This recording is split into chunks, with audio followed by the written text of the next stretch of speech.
Now, I am entrusted with a difficult task because I don't know what is the topic I am supposed to speak. In any event, whenever there is the Easter Sunday matters, somehow they relate me as well. Probably, maybe that I have been representing many cases pertaining to the Easter Sunday matters. First and foremost, let me switch to Tamil, and forgive my Tamil also, though I have studied in Tamil over the period of time. I have also switched to other mediums in my secondary education. உண்மையாக இந்த உயிர்த்த ஞாயிறு தாக்குதல் நடந்த போது எமது குறிப்பாக முஸ்லிம் சமூகம் அவர்கள் பிரதானமாக பாதிப்புக்குள்ளானார்கள். இரண்டு விதமாக பாதிப்புக்குள்ளானார்கள். ஒன்று, பிழையான விதமாக பல்லாயிரக்கான நபர்கள் சந்தேக கண்ணோடு பார்க்கப்பட்டு புலனாய்வுகளுக்காக விசாரணைகளுக்காக அழைக்கப்பட்டிருந்தார்கள். வீடுகள் சோதனைக்குள்ளாக்கப்பட்டிருந்தது. அதே போன்று சிலருக்கு எதிராக சட்ட நடவடிக்கை எடுத்திருந்தார்கள்.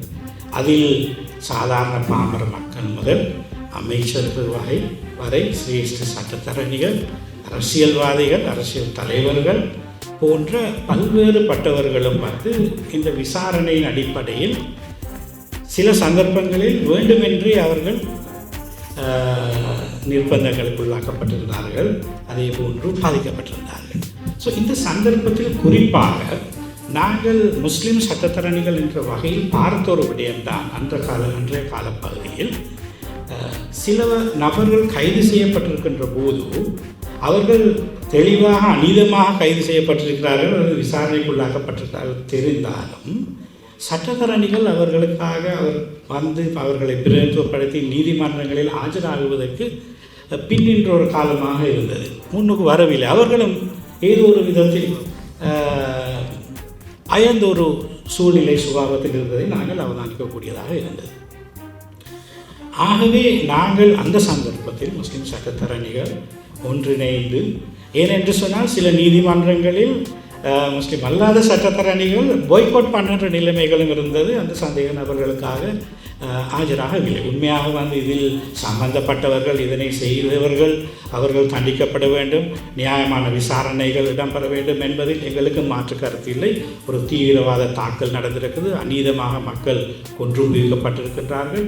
அதுவும் ஒரு கிறிஸ்தவ புனிதமான தினத்தில் அவர்கள் இந்த தாக்குதலுக்கு உள்ளாகப்பட்டிருக்கின்றார்கள். இலங்கைக்கு வந்திருந்த வெளிநாட்டு சுற்றுலா பயணிகள் தாக்குதலுக்கு உள்ளாக்கப்பட்டிருக்கிறார்கள். சர்வதேச ரீதியாக இலங்கைக்கு அது பெரும் பாதிப்பை பொருளாதார ரீதியாக ஏற்படுத்தக்கூடும். அதே போன்று சமூகங்களுக்கிடையில் சந்தேகத்தையும் பிரச்சனைகளையும் ஏற்படுத்தும். ஆகவே போலீசாரும் துரிதமாக செயல்பட்டு புலன் விசாரணைகளை சரியாக செய்து இதனோடு சம்பந்தப்பட்ட அனைவரையும் சட்டத்தின் முன் நிறுத்த வேண்டும் என்பதில் எமக்கு எந்த விதமான பிரச்சனையும் கிடையாது. எங்களுக்கும் அதுதான் தேவையாக இருந்தது. என்னென்று சொன்னால் உடனடியாக இதில் சம்பந்தப்பட்டவர்கள் நீதிக்கு முன் கொண்டு வரப்பட வேண்டும். ஆனால் ஆயிரக்கணக்கான நபர்கள் வீடு வீடாக செல்லப்பட்டு சிறு சிறு விடயங்களுக்காக வேண்டி அவர்களை தீவிரவாதிகள் போன்று அழைத்து சென்ற இடங்கள் தெரியாது. அவர்கள் சில வாக்குமூலங்களுக்காக பலவந்தப்படுத்தப்பட்டிருந்தார்கள். அவர்களை தேடி சென்ற நபர்களையும் கைது செய்திருந்தார்கள். இந்த மாதிரியான ஒரு சூழ்நிலையில் பயங்கரவாத தடை சட்டத்தையும் அவசரகால சட்டங்களையும் பயன்படுத்தி ஒரு சமூகம் முழுமையாக சந்தேக நபர்களாக ஆக்கப்பட்டு குற்றவாளி கூண்டில் நிற்கப்பட்ட சந்தர்ப்பங்களை நாங்கள் பார்த்தோம். சில வேளைகளில் முஸ்லீம் பெண் சட்டத்தரணிகள் கூட ஹிஜாப் அணிந்து நீதிமன்றங்களுக்கு செல்ல முடியாத நிலைமைகளும் தோற்றுவிக்கப்பட்டது. அதே போன்று முஸ்லீம் பெண் ஆசிரியைகள் பாடசாலைகளுக்கு செல்ல முடியாத நிலைமை இருந்தது. பொது சேவையில் இருக்கிற பப்ளிக் சர்வன்ஸுக்கு போக முடியாது. அதே போன்று பொது போக்குவரத்துகள் சென்ற சில மௌலவிமார்களும் தாக்கப்பட்டு கண்டி போன்றவர்கள் கொல்லப்பட்டிருந்தார்கள். இந்த மாதிரியான சூழ்நிலையில் ஒரு சமூகம் தைரியமாக எழுச்சியாக முன்வந்து நீதிக்கு போராட வேண்டிய ஒரு கடமையில் இருந்த ஒரு காலகட்டத்தில் எங்களுடைய தலைமையிலான ஜனாதிபதி சட்டத்தரணி, அதே போன்ற ஃபாயிஸ் முஸ்தபா போன்ற சட்டத்தரணிகள் முன்வந்து போன்ற கனிஷ்ட சட்டத்தரணிகளுக்கு ஆதரவாகவும் உறுதியாகவும் உறுதுணையாகவும் நின்றதின் பேரில் நாங்கள் அன்று ஆரம்ப தொட்டே எங்கெங்கெல்லாம் அநீதமாக கைதுகள் நடந்திருக்கிறதோ அவற்றுக்கு எதிராக நாங்கள் முன் நின்றோம். அதே போன்றுதான் இந்த இடத்தில் மிகவும் அணித்தரமாக குறிப்பிட வேண்டிய ஒரு விடயம்தான், அன்று முஸ்லிம் சமூகத்துக்கு எதிராக இனவாத குழுக்கள் இந்த பரிதாபமான இந்த சம்பவத்தை பயன்படுத்தி முஸ்லீம்களுக்கு எதிரான இனவாதத்தை கட்டவிழ்த்து அவர்களை கருவறுக்க நிறைக்கின்ற அந்த காடையர்கள் சில கிராமங்களிலும் சில நகரங்களிலும் முஸ்லீம் வர்த்தக வாணிப நிலையங்களையும் முஸ்லீம் சமூகத்தவர்களையும் தாக்குகின்ற போது தைரியமாக உண்மையை வெளிப்படுத்த வேண்டும் என்ற அடிப்படையில் காடிகள் நில்கம் ரஞ்சித் அவர்கள் எங்களது ஜமியத்துல் உலமாவுடன் ஒன்றிணைந்து அவர்கள் அந்தந்த பிரதேசங்களுக்கு சென்று அவர்களது சமூகத்தவர்களை கிறிஸ்தவர்களை கத்தோலிக்கர்களை இது இஸ்லாமிய அல்லது முஸ்லீம் சமூகம் செய்த ஒரு விடயம் கிடையாது, முஸ்லீம் சமூகத்திலிருந்து வழி தவறிய சில இளைஞர்களை பின்னின்று வழி நடத்திய சில நபர்களால் செய்விக்கப்பட்ட ஒரு ஒரு தீவிரவாத செயல். ஆகவே நீங்கள் எமது முஸ்லீம் சகோதரர்களுக்கு எதிராக எந்த ஒரு கையையும் தூக்கக்கூடாது என்ற அடிப்படையில் ஆணித்தரமாக அன்று கதைத்தது இலங்கையில் ஒரு பிளட் பாத்தை நிறுத்தக்கூடிய வகையில் அமைந்த ஒரு பீச்சாக இருந்தது. அதற்கு நாங்கள் என்றும் நன்றி கடன்பட்டவர்களாக இருக்கிறோம். இலங்கையில் இருக்கிற பிஷப் ஹவுஸாக இருக்கலாம், சர்ச்சஸாக இருக்கலாம், ஃபாதர்ஸாக இருக்கலாம், பாஸ்டர்ஸாக இருக்கலாம், அவர்கள் யாருமே முஸ்லீம் சமூகத்தின் மீது அவர்கள் விரல் நீட்டவில்லை. மாறாக அவர்கள் இதன் பின்னணியில் யார் இருக்கிறார்கள், உண்மையாக என்ன நடந்தது, ஏன் இந்த இளைஞர்கள் இதனை செய்திருக்கிறார்கள், யார் இதனின் பின்னணியில் இருக்கிறார்கள் என்ற விடயத்தை தான் அன்று தொட்டு இன்று வரை அந்த போராட்டத்தில் அவர்கள் இருக்கிறார்கள். அந்த போராட்டத்தில் நாமும் முஸ்லிம் சமூகம் என்ற வகையில் மிகவும் ஆணித்தரமாக அவர்களுடன் ஒன்றிணைந்து தோல் சேர்ந்து நாங்கள் இதன் பின்னணியில் யார் இருக்கிறார்கள் என்பதனை அறிய வேண்டும். அதற்காக வேண்டித்தான் நாங்கள் நீதித்துறையிலும் சட்டத்துறையிலும் எம்மால் முடிந்த அளவுக்கு எங்களால் செய்யக்கூடிய பங்களிப்புகளை நாங்கள் அன்றிலிருந்து தைரியமாக முன்னின்று செய்து கொண்டு வருகிறோம் எங்களால் முடிந்த அளவுக்கு. அந்த வகையில் இன்று 7வது ஆண்டு நிறைவுறுகின்ற இந்த சந்தர்ப்பத்தில் சமூகம் என்ற வகையிலும் தனிப்பட்ட ரீதியிலும் பாதிக்கப்பட்ட நபர்களுக்காக என்றும் எங்களது அனுதாபங்களும் அதே போன்ற எங்களது பிரார்த்தனைகளும் அவர்களுடன் இருக்கின்றது என்பதை இந்த இடத்தில் பதிவு செய்தே வேண்டும். இந்த நிகழ்வுகளை பதிவு செய்வதற்காக எழுத்தாளர்கள் முன்வர வேண்டும், அவை பதிவு செய்யப்பட வேண்டும் என்பது மிக முக்கியமான ஒரு விடயம். அதனை நான் ஒரு வரலாற்று நிகழ்வுடன் தொடர்பு படுத்தி உங்களுக்கு முன்வைக்கின்றேன். இந்த தர்கா நகர் அலுத்கமை போன்ற இடங்களில் ஞானசார தேரர் அவர்களுடைய பேச்சுக்கு பின்பு இடம்பெற்ற கலவரங்கள், அந்த விடயங்களும் ஜனாதிபதி விசேஷ ஆணைக்குழுவில் இந்த ஈஸ்டர் சண்டே பிரசிடென்ஷியல் கமிஷனர் இன்குவரி ரிப்போர்ட்ஸில் வந்திருக்கிறது. அதை நான் பிறகு தொட்டு காட்டுகின்றேன்.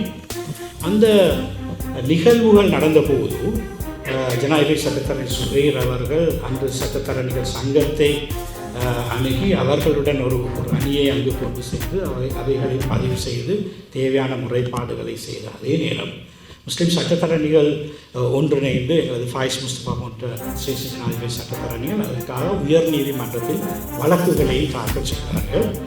அந்த ஒரு வழக்கில் முஸ்லீம் கவுன்சில் சார்பாக நானும் ஒரு சட்டத்தரணியாக ஆஜராக இருக்கின்றேன். ஜனாதிபதி சட்டத்தரணி ஃபாயிஸ் முஸ்தபா அவர்களது வேண்டுகோளுக்கு நாங்கள் அந்த வழக்கில் தீர்ப்பு வர இருக்கின்றது. வழக்கின் ஆர்கியூமெண்ட்ஸ் எல்லாம் முடிஞ்சது, ஜட்ஜ்மெண்ட் வர இருக்குது. அந்த வழக்கில் பிரதானமாக உயர்நீதிமன்றத்தில் பிரஸ்தாபிக்கப்பட்ட ஒரு இதை போன்ற ஒரு முன்னைய சம்பவத்தின் வழக்கு ஆராயப்பட்டது. அந்த வழக்கு தீர்ப்பில் அது ஒரு அங்கமாக வரும் என்று எதிர்பார்க்கின்றேன். 100 ஆண்டுகளுக்கு முதல் அன்று கண்டியில் சிங்கள முஸ்லீம் மதக்கலவரங்களை தோற்றுவிக்க வேண்டும், அன்றும் இதே போன்ற ஒரு சதி வலையில் இரு சமூகங்கள் மாட்டிக்கொண்டு பிரச்சனைக்குட்பட்ட அந்த வழக்கினை அன்று இங்கிலாந்தில் இருக்கின்ற பிரிவி கவுன்சில் வரை அப்பீல் செய்து அந்த ஜட்ஜ்மெண்ட் ஒரு ரிப்போர்ட்டட் ஜட்ஜ்மெண்ட்டாக இருக்குது. அந்த ஜட்ஜ்மெண்ட் ஒரு ஃபேக்ட் ஃபைண்டிங் மிஷனாகவும் அதே போன்று பலரது சாட்சியங்கள் தொகுக்கப்பட்டு பிழையாக வழங்கப்பட்ட தண்டனைகள் உட்பட அன்றைய சிங்கள சமூகம் இன்றைக்கு முஸ்லிம் கிறிஸ்தவ சமூகங்கள் இந்த உண்மையை கண்டறிவதில் ஆர்வம் கொள்வது போன்று அன்றும் ஆர்வம் கொண்டிருந்தார்கள். அன்று ஒரு புத்தகம் எழுதப்பட்டிருந்தது, 100 Days of Martial Law என்று சொல்லி அந்த புத்தகம் இருக்கின்றது, லைப்ரரியில் இருக்கின்றது. இப்போ இந்த வழக்குக்காக நாங்கள் சில தரவுகளை சேகரிக்க வேண்டியிருந்தது. லீகல் ஆர்கியூமெண்ட்ஸுக்காக ஈஸ்டர் சண்டே தர்கா டவுன் அலுத்கம கேஸ் சம்பந்தமான எஃப்ஆர் வழக்கில் பல தரப்புகள் அந்த எஃப்ஆர் வழக்குகளை தாக்கல் செய்திருந்தாலும் அந்த வழக்கு தீர்ப்பு இன்னும் வர இருக்கின்றது. அந்த வழக்குக்கு தேவையான ஃபேக்ட்ஸை அதே போல் கேஸ் லோஸை நாங்கள் ரிசர்ச் பண்ணுற போது எங்களுக்கு தேவைப்பட்டது அன்று உண்மையாக என்ன நடந்தது அப்படிங்கிற தொடர்பு. அப்போ விக்கிபீடியாவில் அல்லது ஏஐ மூலமாக கூகுள் சர்ச்சில் செகண்டரி ரிசர்ச்சஸ் எங்களுக்கு செய்யக்கூடியதாக இருந்தாலும் அன்றைய காலத்தில் நிகழ்வுகளை பதிவு செய்த ஒரு பதிவு இருக்கிறதா என்கிற ஒரு எண்ணம் எங்களுக்கு தோன்றிய போது தான் இந்த 100 Days of Martial Lawங்கிற புத்தகமும் பிறகு அன்று பத்திரிகைகளில் வந்த விடயங்களையும் நாங்கள் வைத்து பார்க்கின்ற போது நிகழ்வுகளின் திரிப்பு அதே போன்று அன்றைய சந்தர்ப்பத்தினை அதனை வாழ்ந்த லிவிங் எக்ஸ்பீரியன்ஸ் இருக்கிற நபர்களுடைய கூற்றுக்கள் ஸ்டேட்மெண்ட்ஸ் இதுகள் எங்களுக்கு தேவையாக இருந்தது.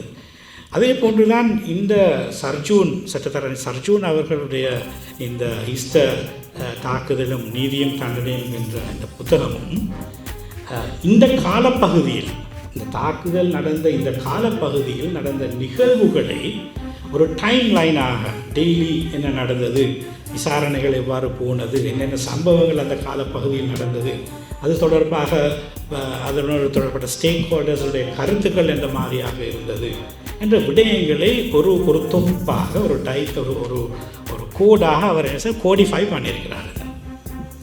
ஸோ இது எனக்கு இந்த புத்தகத்தை பார்த்தபோது எனக்கு மனதில் தோன்றிய ஒரு விஷயம்தான். நாங்கள் 1990 இந்த கம்பல எல்லாம் நடந்த அந்த இன்சிடெண்ட்டை பேஸ் பண்ணி இந்த கேண்டியன் ரயட்ஸை நாங்கள் இந்த தர்கட்டவுன் அலுத்கம இன்சிடெண்ட்டுக்காக நாங்கள் அதை ரிசர்ச் பண்ணுற போது சுப்ரீம் கோர்ட் கேஸுக்காக ஐ வாஸ் திங்கிங் ரைட் பிற்பட்ட காலத்தில் நடக்கக்கூடிய விடயங்களை யாராவது ஒருத்தர் தொகுத்தால் அது ஒரு ஹிஸ்டாரிக் டாக்குமெண்ட்டாக வரும் அப்படின்னு சொல்லிட்டு சர்ஜூன் இந்த புத்தகத்தை எழுதுகிற காலப்பகுதியில் எனக்கு அவரோட அறிமுகம் இருந்தது. அவரோட கணிச சட்டத்தரணியாகவும் மிக குறைந்த நாட்களில் வந்திருப்பார். ஆனால் நான் அவரை இன்வைட் பண்ணினேன். அந்த நேரம் பிரதானமாக ஈஸ்டர் சண்டே ட்ரையல் பல வழக்குகள் ஆஜராகி கொண்டிருக்கிற இடத்துல இந்த வழக்குகளுக்கு வரும்படி, ஆனால் அந்த வழக்குகளின் குறிப்புகளே வழக்குகளின் பதிவுகளை அவர் பார்த்து இதனை கச்சிதமாக இதனை ஆய்வு செய்திருக்கிறார். வழக்குகள் என்னோடு தோன்றவில்லை. அதனால் அவருக்கு சுதந்திரமாக இந்த புத்தகங்களை எழுதக்கூடியதாக இருக்கும். அதனை மையப்படுத்தி அவர் அதை செய்திருக்கக்கூடும் என்றால், இப்போ நாங்கள் சில வழக்குகள் பியர் ஆகிறதுனால சில விஷயங்கள் எங்களுக்கு லிமிட்டேஷன் அப்ளிகேஷன்ஸ் இருக்குது, சிலது சர்ஜரி ரூல்ஸ் இருக்குது. ஸோ அதை பேஸ் பண்ணி நாங்கள் சில விஷயங்களை எழுதலாம், பேசலாம். ஆனால் சர்ஜூன் மாதிரி சட்டத்தரணிகளுக்கு அந்த கடப்பாடு இருக்காது. அவர்களுக்கு சுதந்திரமாக அந்த விடயங்களை எழுதக்கூடியதாக இருக்கும். அதனாடியாக இருக்க வேண்டும் அவர் இந்த வழக்குகளில் தோன்றாது என்று நினைக்கின்றேன். எனிவே, ஸோ இது ஒரு வரலாற்று பதிவாக ஒரு ஹிஸ்டாரிக்கல் ரெக்கார்டாக இந்த புக் அமைய இருக்குது. ஏனென்று சொன்னால் இந்த பதிவுகள் வெரி வெரி இம்பார்ட்டன்ட். யாரும் இதை ரெக்கார்ட் பண்ணணும். அப்போ தான் ஃப்யூச்சர் ஜெனரேஷன்ஸுக்கு இது ஒரு ஸ்டடியாக ஒரு ரெக்கார்டாக இருக்கும். அந்த வேலையை கச்சிதமாக சர்ஜூன் அவர்கள் செய்திருக்கிறார்கள். அவருடைய புத்தகத்தில் 388வது பக்கத்தில் அவர் குறிப்பிடுகின்ற ஒரு விடயம் இருக்கிறது. முன்னாள் ஜனாதிபதி மைத்ரிபால சிறிசேனா அவர்கள் ஒரு கட்டத்தில் இந்த மாதிரியான ஒரு நிகழ்வில் ஊடகங்களுக்கு முன்னிலையில் அவர் சொல்கிறாரு, இந்த ஈஸ்டர் சண்டையின் பிரதான சூத்திரதாரி யார் என்று எனக்கு தெரியும். அது சட்டத்துறைக்கும் தெரியும், இவங்களுக்கு புலனாய்வு துறையினருக்கும் நன்றாக தெரியும். ஆனால் யாரும் நடவடிக்கை எடுக்க மாட்டாங்க என்று சொல்கிறார். அப்போ இப்போ எல்லாரும் வந்து இந்த சூத்திரதார் யார், மாஸ்டர் மைண்ட் மகாமுலுக்கர் யார் என்று சொல்லி தேடிக்கிட்டு இருக்கிறாங்க. அது புத்தகங்கள் எழுதியிருக்கிறாங்க. ரைட், அது ஒரு பக்கம் இருக்கட்டும். அப்போ அன்று சில தகவல்கள் முக்கியமான பொறுப்புகள் இருந்தவர்களுக்கு தெரிந்தும் அவர்கள் முறையான தக்க நடவடிக்கைகள் உரிய நேரத்தில் செய்யாதனால் வந்த இந்த பாதிப்பு. ஆகவே செய்தவர்களுக்கு தண்டனை வழங்கப்பட வேண்டும் என்கின்ற அதே போது பாதிக்கப்பட்டவர்களுக்கு நீதி கிடைக்க வேண்டும் என்பதற்காக எழுதப்பட்ட ஒரு புத்தகம் இது.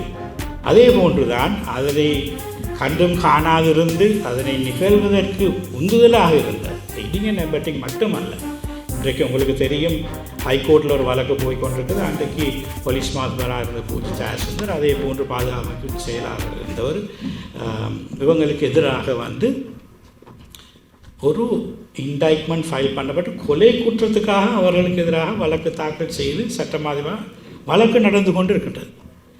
அதில் ஸோ அதனை நாங்கள் பாராட்ட வேண்டும். அப்போது போலீஸ் மாதிபராக இருந்த ஒரு பாதுகாப்பு செயலாளர் ஒரு கூற்றை தெரிவித்திருந்தார், இவர்கள் தாக்குவார்கள் என்று நாங்கள் நினைத்தோம், ஆனால் இவ்வளவு பெருசாக தாக்குவார்கள் என்று நாங்கள் எதிர்பார்க்கவில்லை. அவர் ஊடகத்துக்கு சொன்ன கருத்து. ஸோ அது டோட்டலி ரெஸ்பான்சிபிள், ஹைலி நெக்லிஜென்ட். சில கிரிமினல் ப்ரொவிஷன்ஸ் இருக்குது, ஒரு லெவலுக்கு மேற்பட்ட நெக்லிஜென்ஸ் வாங்கிட்டு அவங்களுக்கு இன்டென்ஷன் இல்லாட்டிலுமே அவங்களுக்கு அந்த இன்னும் இருக்காமல் விட்டாலும் கூட அவர்கள் அந்த குற்றத்துக்கு முதலாவது நிலையில் இருக்கிற குற்றத்துக்கே அவர்கள் பொறுப்பாக இருப்பார்கள் சட்டத்தில் இருக்கு. High level of negligence. அப்போ சில சந்தர்ப்பங்களில் சந்தேகம் எங்களுக்கு தோன்றும். இன்னொரு நாட்டிட புலனாய்வுத்துறை எழுத்து மூலமாக அறிவிக்கிறாங்க, இன் ரைட்டிங், இந்த நபர் இந்த மாதிரி, இதுதான் அவங்களோட ஐடென்டி கார்டு நம்பர், இதுதான் அவங்களோட அட்ரஸ், இந்த இடத்துல இந்த விதமாக தாக்குதல் நடத்த போகிறாங்க என்று எழுத்து மூலமாக தாக்குதல் நடக்கிறதுக்கு சரியாக 17 நாட்களுக்கு முன்பே அனுப்பிட்டார். அது சம்பந்தமாக அது அனுப்பப்படுறது சாதாரண ஒரு நபருக்கும் இல்லை. இல்லாத ஜாவாக direct state intelligence services. Yes. So அவர் இதை டிசெமினேட் பண்ணுறார். ஐஜிபிக்கு போகுது, state national intelligence security council, எல்லாருக்கும் இது போகுது. இருந்த போதும் ஏன் அது முதலாவது சந்தர்ப்பம். அதைத் தொடர்ந்து 3 சந்தர்ப்பங்கள் தாக்குதல் நடப்பது அன்று காலையிலும் அதுக்கு முன்னைய தினமும் இதெல்லாம் ரெக்கார்ட் பண்ணப்பட்டிருக்கு ஜனாதிபதி விசேட ஆணைக்குழு. அதே போன்று இந்த விசாரணைகள், மேல் நீதிமன்ற விசாரணைகள். ஆனால் நடவடிக்கை எடுக்கவில்லை. ஏன் நடவடிக்கை எடுக்கவில்லை? தெரிந்து கொண்டும் ஏன் நடவடிக்கை எடுக்கவில்லை? இதுதான் இன்றைக்கு கிறிஸ்தவ மக்களுடைய எல்லா மக்களுடையும் ஒரு கேள்வியாக இருக்கின்றது. இதனை வேண்டுமென்றே நடக்க விட்டார்களா? சர்ஜுனது முகவுரையில் அவர் குறிப்பிட்டிருக்கின்ற முஸ்லீம்களை தீவிரவாதிகளாக காட்ட வேண்டும், இந்த இஸ்லாமோஃபோபியா, இந்த நடவடிக்கைகளில் அந்நிய சக்திகள், வெளிநாட்டு சக்திகள் பின்னணியில் இருந்து அரசியல் லாபங்களுக்காக இதனை செய்வித்தார்களா? இன்றைக்கு கார்டினல் அவர்களுடைய பேச்சில் அவர் குறிப்பிட்டவருடைய அபு ஹிந்த் யார்? ஏன் அபு ஹிந்த் சம்பந்தமாக சட்ட நடவடிக்கைகள் மேற்கொள்ளப்படுவதில்லை? ஏன் அந்த திசையை நோக்கி இந்த விசாரணைகள் முன்னெடுக்கப்படுவதில்லை? அதே போன்று சாரா ஜஸ்மின் என்கின்ற இந்த பெண்மணி இந்த குழுவுக்கு பிளான் பண்ணப்பட்டாரா? அவர் பிளான் பண்ணப்பட்டு இந்த விஷயங்களை செய்விக்கப்பட்டதா? இந்த வழக்கு விசாரணைகளில் அவர் சாய்ந்த மருதில் குண்டுவெடிப்பு நிகழ்ந்து இந்த குழு அழிந்ததுக்கு பிறகு அவர் உயிருடன் இருந்ததாக சாட்சியங்கள் இருக்கின்றது. அவர் வெளிநாட்டுக்கு கொண்டு செல்லப்பட்ட நபருக்கு எதிராக மேல் நீதிமன்றத்தில் வழக்கும் தாக்கல் செய்யப்பட்டிருக்கிறது. சண்டே கமிஷனில் வழங்கப்பட்ட சாட்சியங்களை மையப்படுத்தி. ஸோ இதில் ஒரு மஹமலக்கரு, ஒரு கான்ஸ்பிரசி இருக்கலாம், ஒரு சூத்திரதாரி இருக்கலாம் என்கின்ற நியாயமான சந்தேகம் இருக்கின்றது. செய்தவர்கள் செய்துவிட்டார்கள், பின்னணியில் இருந்து இயக்கியவர்கள் யார் என்ற இந்த விசாரணை இன்னும் முழுமையாக நிறைவடையவில்லை. அன்று ஓய்வு பெறுகின்ற சட்டமா அதிபர் ஓய்வு பெறுகின்ற தினத்தில் 2 ஆண்டுகளுக்கு முன்பு குறிப்பிட்ட ஒரு விடயம்தான், இதில் ஒரு பெரிய சதி இருக்கிறது. அப்படியாக இருந்தால் அந்த சதி, எல்லாரும் விளங்கி இருக்கிற சதியின் பின்னணியில் இருக்கிற அரசியல் பிராந்திய சக்திகள், அதே போன்று புலனாய்வு துறையினர்கள் எந்த வகையில் இதில் சம்பந்தப்பட்டிருக்கிறார்கள் என்ற விடயங்கள் ஆராயப்பட வேண்டியிருக்கின்றது. இதனை நேரடியாக தொடர்புபட்டவர்கள் இறந்திருக்கலாம். இருவர் அவர்களோடு சம்பந்தப்பட்டவர்களுக்கு எதிராக இந்த சட்ட நடவடிக்கைகள் மேற்கொள்ளப்பட்டிருக்கின்றது. 41 இன்டைட்மெண்ட்ஸ் தாக்கப்பட்டிருக்கிறது. இலங்கையில் பல மேல் நீதிமன்றங்கள், ஹைகோர்ட் ட்ரையல்ஸ் நடந்து கொண்டிருக்கிறது. அதே போன்று 3 விசேட மேல் நீதிமன்ற ட்ரையல் பார் நடந்தது, ஒன்று புத்தகத்தில், அதே போன்று கேகாலையில், அதே போன்று கொழும்பில் நடந்து கொண்டிருக்கிறது. அது தவிர மேல் நீதிமன்றங்களில் இதனோடு சம்பந்தப்பட்ட நபர்களுக்கு எதிராக வழக்கு விசாரணைகள் நடக்கின்றது.